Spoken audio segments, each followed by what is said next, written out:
I'm Jennifer Folsom, and I run the Washington, D.C. area office of Mom-entum Resources. And I'm the mother of 3 boys who are 7, 7, and 2. Keep me very busy. And from my own personal experiences, I knew there was a huge need for women to have more flexible work schedules so that they were able to continue with their careers as they wanted to. And I knew there was this whole talent pool out there in the D.C. area particularly, of women who just couldn't handle 50, 60-hour work weeks, soccer schedules, 10 hours a week in commuting. So I knew that we had a winning proposition here. I'm in charge of business development, client placements, candidates interviews, matching, making sure we get smart people in the right jobs for our clients. And a lot of people ask me about networking, and they say, wow, Jen, you're really good at networking. You really like what you do.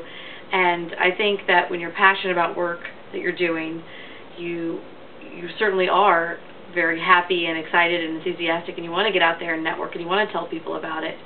And so if you were to ask me what is networking, I would say it's simply building alliances. And you might ask, well, why would I need to network? And the answer is because you shouldn't go it alone. You don't have to, and you shouldn't.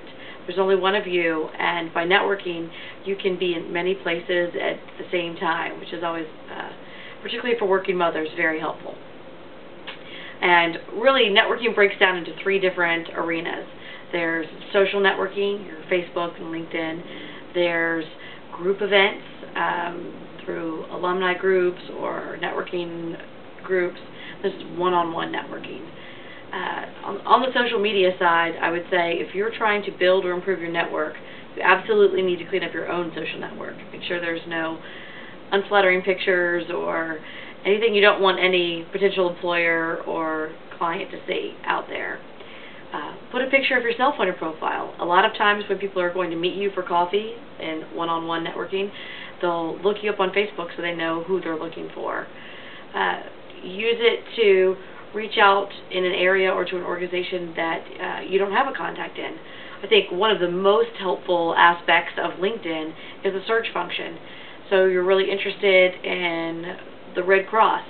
Type in American Red Cross and find someone in your network or within 1 or 2 degrees of separation that's worked there. Ask them to make the intro. If you're applying for a job or interested in expanding your network into a certain area, you can't go in blind. You absolutely have to have an introduction. Next is your more sort of traditional group events. I would say you're going to be most successful at a group event if you go solo. I think that when you go with a friend or a pal, it seems like it eases the pressure, but you end up talking to that one person the whole time, and if you're by yourself, you really have to get out there. I have a couple of little tips. I put my business cards in one pocket and cards I'm receiving in the other, so as I'm shaking hands and grabbing cards, I'm not confusing the two. As soon as I meet someone where there is a good exchange or salient piece of information, take a step out to the side and write that on the back of the card so that I can follow up the next day and make that personal connection to someone, not just we met last night. Wear something noticeable, a big piece of jewelry. I have a seersucker suit I always wear to summer networking events, but that makes you stand out and people remember you. And most networking events have a bar. 1 drink is great for loosening it up. 2 can be a disaster, so keep your drinking in check if you are out networking.